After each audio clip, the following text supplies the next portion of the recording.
Mukomere bakunzi ba Authentic Christendom TV. Mugire amahoro y'Imana.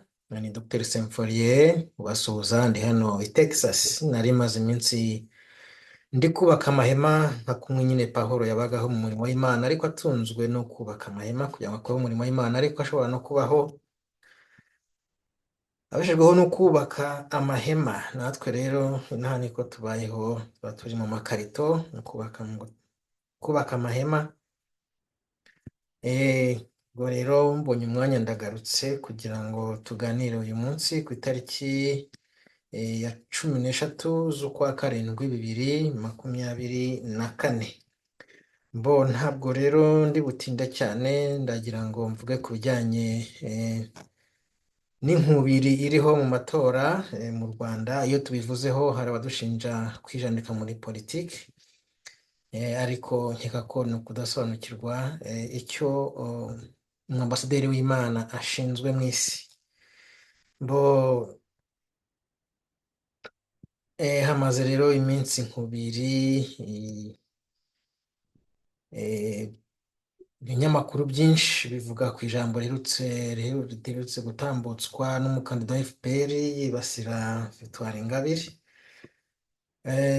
Ariko iyo speech cyangwa se iyi nkubiri yaje naramaze gutegura kino kiganiro, gusa bitewe nuko nari mu makarito ndi kubaka amahema, ndi gushinga amahema, mbura uko ikiganiro nkibaha. Nagumye ko narakibahaye rero mbere yuko ririya jambo risohoka, ariko hari byatinze kugira ngo naryo ribe ryaba nka reference umuntu akwifashisha muri iki kiganiro. Ubwo abaza kwifata nk'ari politike, ubwo nta kundi muranyihanganira, ariko ntabwo iyo ari politike. Iki nicyo bita prophetic criticism, cyangwa se n'ijwi ry'ubuhanuzi, atari bwa bundi bwo kuvuga abantu batetemeka bahinda imishyitsi, ahubwo nk'uko niba muzi Yeremiya mu gihe cye ukuntu yagerageje kuburira abari bayoboye Yerusalemu mbere y'uko isenywa, cyangwa se Amosi uko yabihanuraga. Nibwo buhanuzi mba ndi kuvuga, ni icyo bita prophetic voice, ariko atari uguhanura ngo uzabona viza ijya muri Amerika, ngo uzagura imodoka, ngo uzarya umuceri. Ibyo ntabwo ari ubuhanuzi. Muri make rero umutwe w'ikiganiro cy'uyu munsi uravuga uti umukristo nyakuri atora umukandida Imana yishimira. Ariko uwo mukandida, uwo mukristo, iyo adafite umwungeri mwiza ngo amutoza, amwigisha, amuyobore uko umukristo yitwara mu gihe nk'iki cy'amatora, uwo mukristo nyine agwa mu mitego yo gutora umukandida ushyigikiye antikristo. Kubw'ibyo nyine ntabwo twarenganya umukristo watora antikristo iyo abamuhagarariye, iyo abashumba bayoboye itorero ari bo bakorera antikristo. Biratangaje kandi birababaje kubona iyi nkubiri yose y'amatora, amatorero mu gihugu, mu Rwanda, abahagarariye amatorero baracecetse, kuko bose bari mu mujyi umwe na antikristo mu gihugu cy'u Rwanda. Ntabwo ari bose byensire, ariko kuba ntacyo amatorero abikoraho bigaragara ko hari ikibazo. Icyo kibazo rero nicyo ngira ngo mvugeho, ntange message ku bakristo bari mu Rwanda iki gihe cy'amatora. Mu iyobokamana twigamo ko inshingano za guverinoma ari ukuba umutwe w'abenegihugu, nk'uko Kristo ari umutwe w'itorero. Kugira ngo izi nshingano zigende neza, guverinoma zigomba kwirinda gutegeka nk'abanyamahanga. Abanyamahanga muri Bibiliya ni ukuvuga abapagani, nk'uko tubibona muri Matayo ibice 20 umurongo wa 26.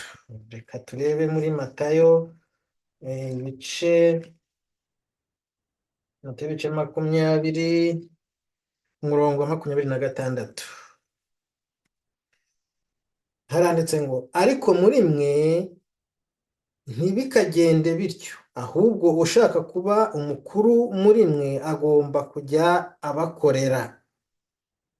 reka duhere ku murongo wa 24. Bagenzi babo uko ari 10 babyumvise barabarakarira barakarira abo bavandimwe bombi.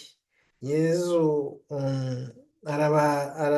arabarembuza arababwira ati, muzi ko abategeka amahanga bayatwaza igitugu, kandi n'abakomeye bo muri yo bakayabuza epfo na ruguru.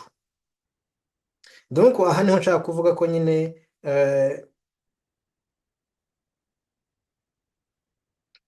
gutwaza igitugu, abanyamahanga batwaza igitugu. Abanyamahanga Yesu yavugaga bari abapagani nk'uko nyine nicyo rero ndi kuvuga ko nyine kugira ngo inshingano za guverinoma zigende neza, guverinoma zigomba kwirinda gutegeka nk'abanyamahanga, abavantara.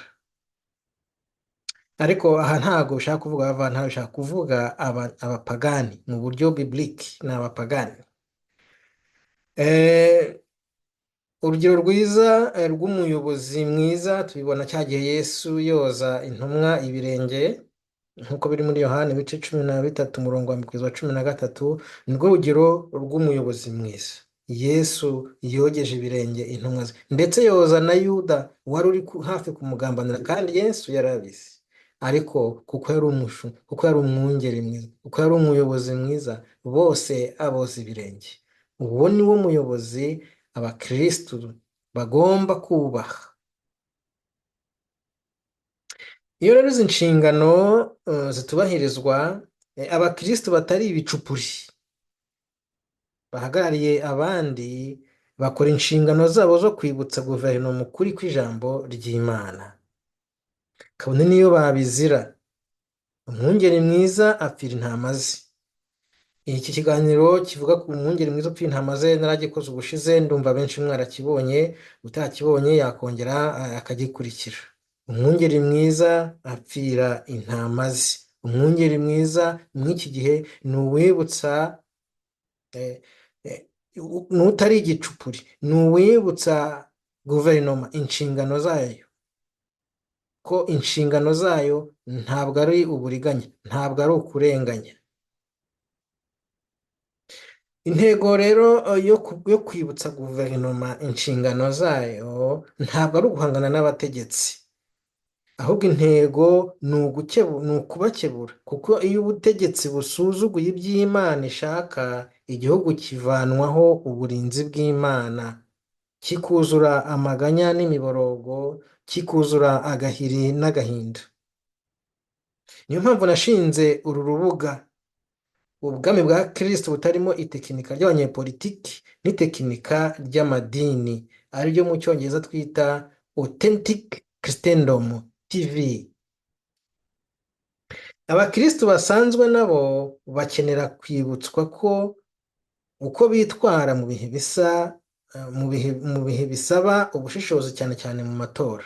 donc nubwo abayobozi b'amadini cyane cyane bafite inshingano zo kwibutsa guverinoma, zo gukebura guverinoma iyo iri kujya mu murongo wa antikristo, ariko bagomba no kwigisha abakristo mu bihe nk'ibi, cyane cyane ibihe by'amatora. nk'abakristo b'abenegihugu tugomba gutanga imisoro ya leta, tukanabubaha, ariko cyane cyane nyine iyo ari abategetsi badategekesha igitugu, nk'uko twabisomye muri Matayo 20 umurongo wa 26. nibyo tugomba gutanga imisoro, tugomba kubaha abategetsi iyo badategekesha igitugu. ku bw'ibyo ntabwo tugomba kubaha imitima yacu, tugomba kubaha imisoro, tugomba kubaha icyubahiro cy'abategetsi, ariko ntitugomba kubaha imitima yacu nk'abakristo. ku bw'ibyo icyubahiro cy'Imana si icy'abategetsi, kuko twaremwe mu ishusho y'Imana, apana mu ishusho ya perezida n'agatsiko kaba kamukikije. aha ni muri rusange, ntabwo ari mu Rwanda gusa. umukristo wese aho ari ku isi agomba kumva ko yaremwe mu ishusho y'Imana. Niyo Mana niyo igomba icyubahiro cyose gishoboka. Ntabwo icyubahiro cy'Imana tugomba kugiha perezida wa repubulika n'abo basangira ibyiza basarura mu baturage no mu mfashanyo no mu madeni byose bagenda bakumunzura hirya no hino. Ubu butumwa bugenewe abakristo bari kwitegura amatora mu Rwanda. Nibukugeraho ubusangiza abandi byihuse. Excuse me. Umukristo ujijutse agomba gutora kuko ari twe bambasaderi Imana, kuko ari twe bambasaderi b'Imana nk'umunyu n'urumuri by'isi iri mu mwijima.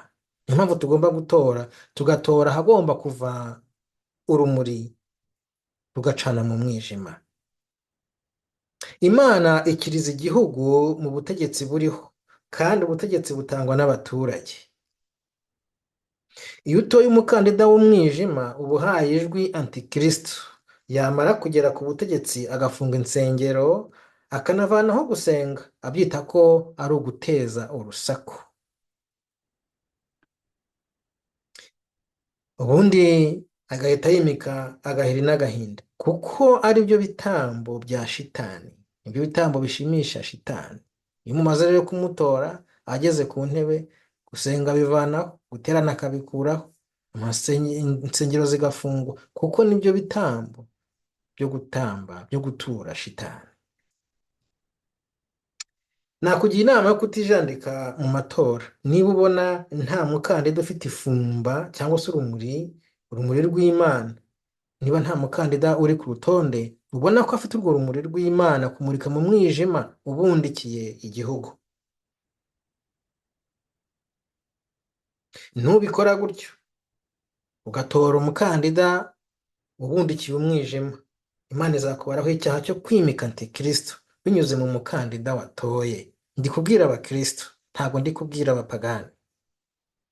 Ndi kubwira abakristo badafite abashumba muri iki gihe, bafite abashumba b'ibicupuri, bafite abashumba bakorera mu kwaha kwa guverinoma. Umwe mu baprofeseri banjye yigeze kutubwira ati, nuva gutora nuva gutora ujye wihana, kuko hari igihe uba watoye antikristo utabizi. Gutora antikristo ubizi ko ari we ni ugutenguha Yesu wabambwe ku bwawe. Bakristo bakundwa, ndimo kubabwira, ndimo kubaburira, iri ni ijwi ry'ubuhanuzi, prophetic voice, prophetic criticism. Umukristo nk'umunyu n'urumuri by'isi agomba gutora umukandida udafite gahunda zibangamira ubushake bw'Imana. Iyo umukandida mwiza yangiwe guhangana na antikristo cyangwa se n'abakandida b'ibicupuri, ntukiteranye n'Imana ujya gutora antikristo. Ndi kubwira mwebwe bakristo mwahishwe cyangwa se mutabwirwa, mudahabwa urumuri n'abahagarariye amadini akorera mu kwaha kw'ishyaka riri ku butegetsi.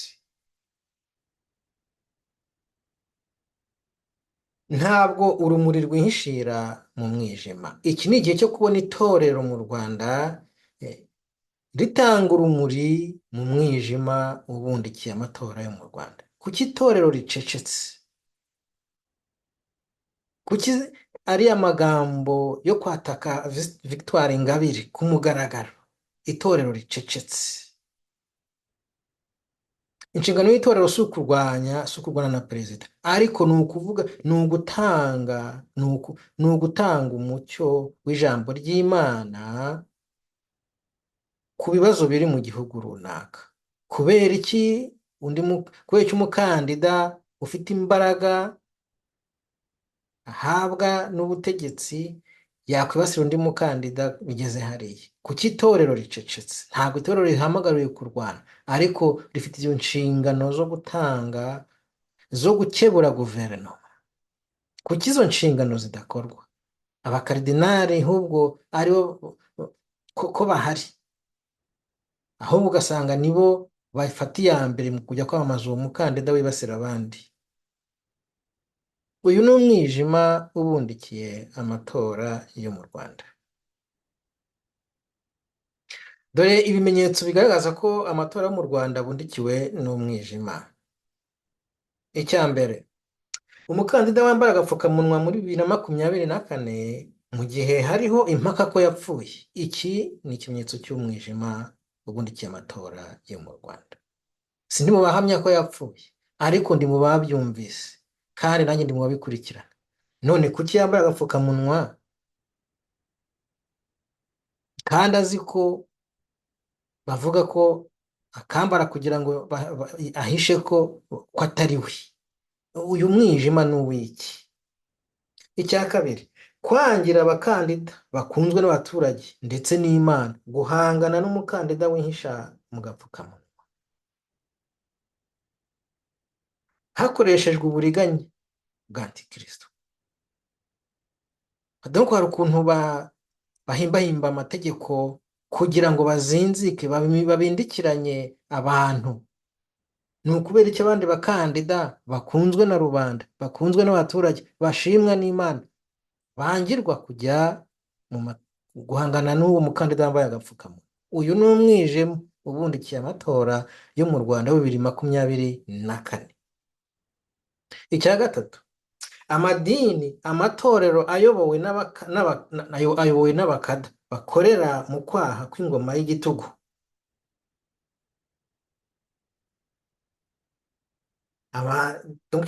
Ndi kuvuga ko amadini cyangwa se amatorero yo mu Rwanda ntabwo ari yose bien sûr, ariko afite imbaraga, agaragara, ayobowe n'abakada bakorera umukandida wihishe mu gapfukamunwa.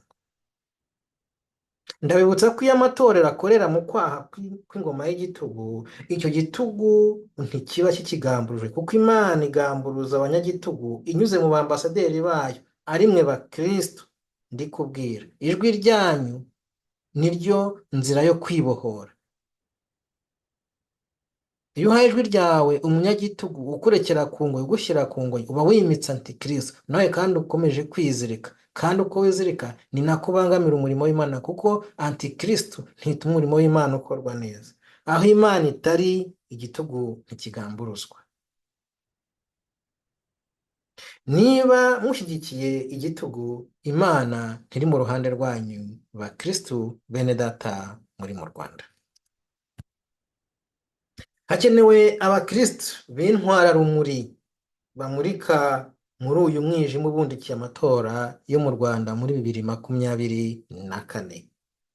Bisaba gutinyuka, ni uguhara amagara, niko kwikorera umusaraba ku mukristo utuye mu Rwanda. Natwe twikoreye indi misaraba mu mahanga, cyane cyane guhangana n'ubutinganyi. Inzira ijya mu ijuru ntabwo ari inzira yoroshye, hoya si inzira yoroshye, nubwo bamwe bibwira ko yoroshye, ariko burya ntabwo ariko bimeze. Inzira ijya mu ijuru ntabwo yoroshye. Niba ushyigikiye umukandida wa Antikristo, wibwira ko uri umukristo, waratannye. Niyo mpamvu ndi kubakangurira kugira ngo mufate inshingano zanyu, mwikorere umusaraba wanyu. Ni ugutinyuka, ni uguhara amagara, niko kwikorera umusaraba. Muri umwijima w'amatora yo mu Rwanda, wowe mukristo nyakuri, ikorera umusaraba wawe. Mukristo mwene data, niba kwikorera umusaraba bikunaniye, kandi birumvikana kuko inkotanyi zirica, nibura wigerekaho guha ijwi ryawe Antikristo. Igumire mu rugo, witora, wijya gutora Antikristo. Ibyo ntabyo bazakuziza ibyo ari byo byose ko utagiye gutora Antikristo. Niba witeguye kwikorera umusaraba, umva uko umupasitori w'umubatisita wo muri Nigeria witwa Solomon Demora Ishora yabwiye Christopher Adebayo, guverineri wa leta yo muri Nigeria yitwa Oyo, ubwo yari yamutumiye kubwiriza ku isabukuru ye y'imyaka 60. Aha niho nicyo njya mbabwira ko niba ukeneye kumva ijambo ry'Imana mu buryo bwimbitse, mu buryo bw'umwuka no mu buryo akademike, jya uza utega amatwi ibyo mba negeranije nyobowe n'umwuka wera, ariko kandi no mu buryo akademike hari ukundi kuntu mba nacukuye. So uyu munyanigeria rero mu gitabo yanditse cyitwa Baptist Preaching a Global Anthology niho harimo iyi message. Ugishatse wakibona, ntabwo ari ibihimbano bya bindi byo kuvuga umuntu ahinda umushyitsi byo kubeshyabeshya. Uyu ni umwe nyine mu bapasiteri nk'abo bakenewe mu gihe cy'umwijima, baha umucyo, batanga umucyo w'ijambo ry'Imana kuri situwasiyo igihugu kirimo. Rero yarihawe gahunda yo kubwiriza ku isabukuru y'amavuko ya guverineri wa leta imwe yo muri Nigeria, leta yitwa Oyo. Umva uko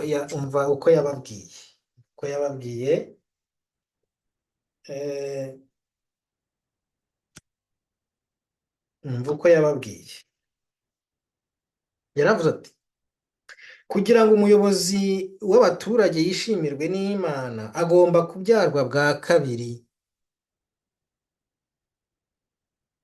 to be born again.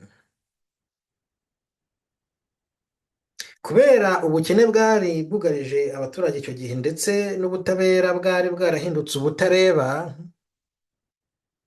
Reverend Dr. Solomon yabonaga ko abategetsi bakiriye Yesu bakabyarwa ubwa kabiri, donc bakabatizwa, igihugu cya Nigeria cyari kuva mu bukene bwari bwugarije abaturage n'ubutabera bukareka kuba ubutareba.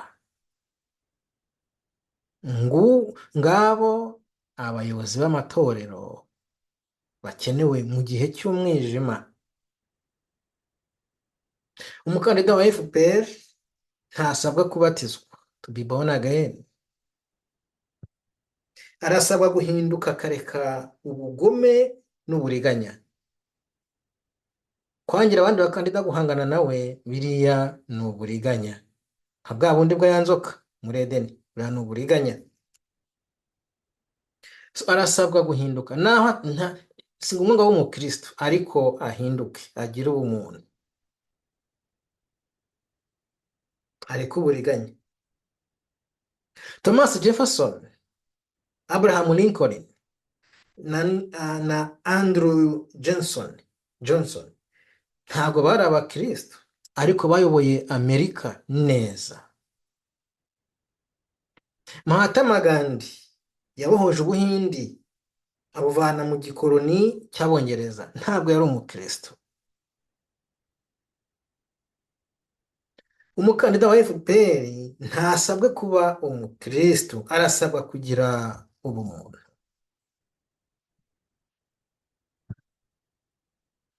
Dore impamvu abakristo nyakuri batagombye gutora umukandida wambaye agapfukamunwa, tugendeye ku byanditswe mu Baroma 13 umurongo wa mbere kugeza uwa 7. Reka tuhasome twihuse.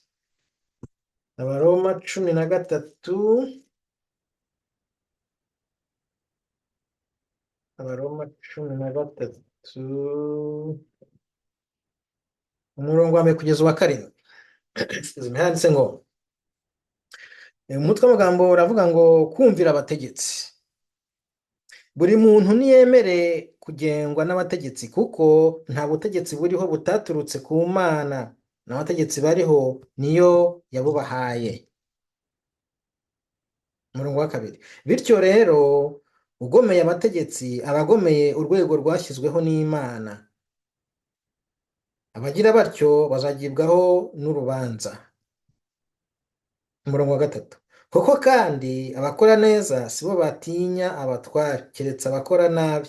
Ese urashaka kudatinya abategetsi? Jya ukora neza, nibwo bazagushima. Umurongo wa 4. Erega abategetsi ni abagaragu b'Imana, bashyiriweho kugutera gukora neza. Icyakora nukora nabi ugomba kubatinya, kuko ububasha bwo guhana batabuherewe ubusa. Koko rero ni abagaragu b'Imana bashyiriweho guhana inkozi z'ibibi, nk'uko uburakari bwayo buri. Umurongo wa 5. Niyo mpamvu buri muntu agomba kwemera ko bamugenga, bidatewe no gutinya uburakari bw'Imana gusa, ahubwo umuntu abyemejwe n'umutima we. Umurongo wa 6. Ni nacyo gituma mutanga imisoro, kuko abasoresha ari abakozi b'Imana yashinze kwita kuri uwo murimo. Umurongo wa 7. Muhe buri muntu ikimugenewe. Usoresha mumusorere, uwaka amahoro muyamuhe. Abakwiye gutinywa mubatinye, n'abakwiye guhanwa mubahane.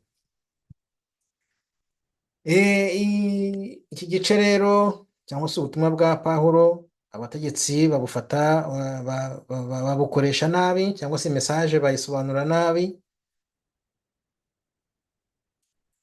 Ntabwo Pawulo yavugaga kubaha abategetsi bakorera antikristo. No.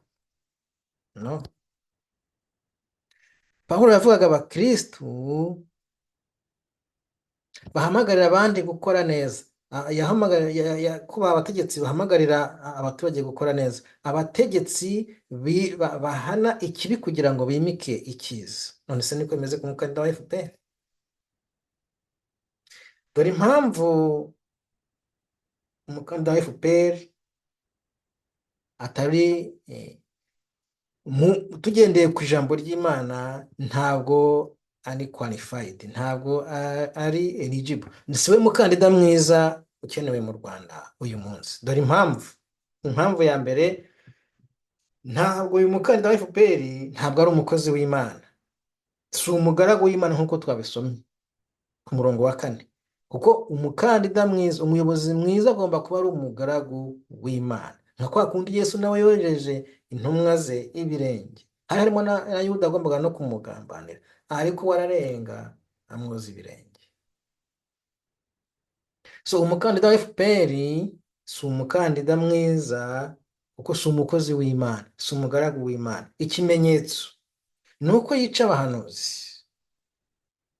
Tuzi urupfu rwa Kizito uko turaruzi twese, tuzi uko byagenze. Tuzi n'abandi batishwe ariko bacecekeshejwe, abahanuzi bacecekeshejwe tutazi aho barengeye. Donc uyu mukandida yambitse agapfukamunwa itorero.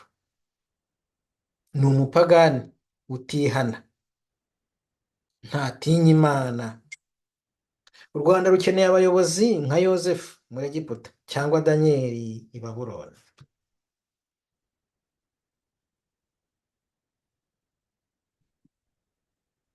Icya kabiri, umukandida wa FPR ahemukira abaturage.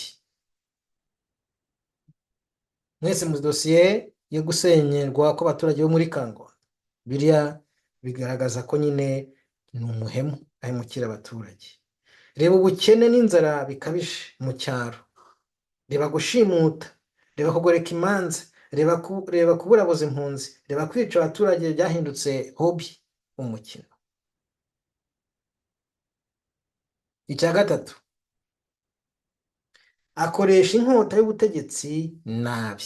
Urugero, ibi twabibonera mu bugome bukabije bugaragarira mu myanzuro ifatwa n'abagome bakorana n'umukandida wa FPR mu nzego zose, kuva mu isibo kugera mu rugwiro.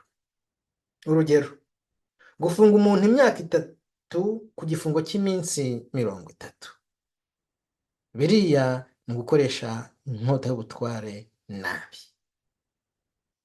Ubundi inkota y'ubutegetsi ikoreshwa mu gusigasira icyiza no guca umuco w'ubugome, nk'uko twabisomye muri kiriya gice cy'umubare wa 13 umurongo wa 1 kugeza wa 7.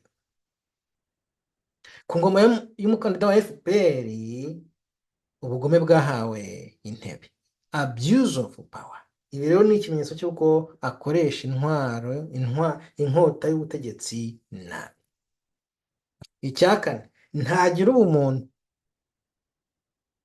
Urugero ni uko ashora umutungo w'igihugu mu bugizi bwa nabi ku nyungu ze n'agatsiko ke kandi rubanda rushonje, urubyiruko rwugarijwe n'ubushomeri, hakiyongeraho gukumira abantu runaka mu burezi, bakagarukira mu cyo bita ngo ni nayini. Biriya ni ukubura ubumuntu. Icya gatanu, imisoro y'agahimano. Tekereza kugira ngo usorere ubutaka bwawe n'igiti cyamezemo nacyo ugisorere. Niko tubyumva, niko tubibwirwa, nizo raporo duhabwa, kandi niko bimeze, ntabwo ari ibintu. Tekereza kugira ngo nujyana inkoko ku isoko n'igi ryayo byose ubisorere, usorere inkoko, usorere n'igi yateye, ugiye ku isoko kugurisha. Iyo ni imisoro y'agahimano. Numvise wa mukandida wundi Habineza, Frank Habineza, Dr. Frank Habineza avuga ko najyaho ibi ngibi yazabivanaho by'imisoro ikabije irimo n'amanyanga n'ubugome, ariko byinshi nta yanyura hese kugira ngo agere ku butegetsi. Ku ibintu by'ubugome ni ikintu kibi cyane, ni ikintu kibi cyane. Iriya nzara yugarije abantu. Ejo numvise Ingabire yavuga ko nubwo tugira ngo ni mu cyaro gusa, ngo no mu mujyi hari abantu barya rimwe gusa. Ibyo byose ni ubugome, kuko inzara yego zibaho, ariko inzara yatejwe n'ubutegetsi kugira ngo ikandamize abaturage, ibyo ni ubugome. Umukandida nk'uwo nta mukristo wagombye kumutora. Icya gatandatu, nta busabane agirana n'abaturage. Uwo ni umukandida wa FPR ndi kuvuga. Urugero rwa hafi ni ukuntu yiyamamaza ariko abaturage bose bafungiranye mu ruzitiro. Kubera iki? Kubera ko nta busabane, ntabizera, ntibamukunda. Ni ukubafata ku ngufu bakabashyira mu ruzitiro, bagatambutsa umuntu wambaye wambaye agapfukamunwa, ubundi bagafata amafoto na videwo bakaturundira kuri social media, bata umukandida ukunzwe n'abenegihugu. No, umukandida se ukunze umufungira mu ruzitiro? No, nako umukristo umuturage ukunze umufungira mu ruzitiro kandi ugiye kumusura? No. Umutegetsi nk'uyu si we Pawulo yavugaga tugomba kubaha nk'abakristo. Pawulo yavugaga abategetsi bubaha gahunda, bubaha ubushake bw'Imana, bubaha ikiremwamuntu, bafite ubwo bushake bwo gukorera abaturage kugira ngo babavane habi babajyana heza, batavanguye amoko, nk'uko rya jambo rya umukandida wa FPR ejo bundi yabyivugiye ko ntabwo Ingabire agomba kujya mu mutwe ko agomba kumva ko agomba kuba kuyobora u Rwanda. Kubera icyo yavuze kuri ni uko nyine avuga ati nta muhutu cyangwa se umuhutukazi wagombye no gutekereza ko yagombye kuyobora u Rwanda. Iriya jambo ubundi uretse ko abantu batasesenguye cyane nicyo bishatse kuvuga. Iriya ni supremacy, iriya ni racisme kumugaragara, kuvuga ngo nawe akibwira ko, nawe akiyemeza ko, nawe akizera ko agomba yumva yagombye kuyobora, kandi agomba kuyobora bishyize hejuru kurusha abandi bahari. Iriya ni racisme, iriya ni supremacy ikomeye cyane. nta mukristo waba umuhutu waba umututsi waba umutwa agombye gutora umukandida wimika ibintu ujya mu ruhame akavuga amagambo nkariye ku wundi mukandida amupfobya bitewe n'ubwoko bwe. Ibi iyo tubivuze batwita ko turi kwivanga muri politiki, ariko iri ni ryo jwi ry'ubuhanuzi. Iyi ni prophetic voice, prophetic criticism. Kubizira ibyo ni ibisanzwe kuko niwo muhamagaro twahamagariwe, ariko nibura abumva bazaba barumvise, ubutumwa buzaba bwaratanzwe, ijwi ry'Imana rizaba ryarasohotse, niri kugeraho urisangiza abandi. Bakristo bene data muri Kristo, iyo Imana idafite umwanya muri guverinoma, hazamo icyuho kuko guverinoma iba yihaye gusimbura Imana. Iyo utoye umukandida wimuye Imana uba uhaye ijwi ryawe antikristo. Bakristo ni mwebwe ndi kubwira. Ubu butumwa ntibuzabuza mafiya yateguwe kugerwaho, kuko ngo amatora n'ubundi yararangiye, ngo bari gutegura kuzakoresha ubukwe bw'umugeni. Numvaga ibintu nk'ibyo avuga ngo bitegure batange imisanzu yo kwakira umugeni. So birazwi ko nyine amatora yararangiye, ibyo barimo nyine ni ibyo bita formalite yo kwiyamamaza, ariko ubundi bararangije gutora. Ariko azabona ishyano umukristu uzaha ijwi rye antikristo kandi yaraburiwe. Ubundi se ko bamaze gutora, kuki wijandika, kuki wiyanduriza isura yawe imbere y'Imana, ujya gutera igikumwe, ujya gutanga ijwi ryawe kuri antikristo? Nta mpamvu. Niba utabirwanya wibihe imbaraga. Imana y'amahoro ibamurikire mu izina rya Yesu, umwami n'umukiza wacu. Amena.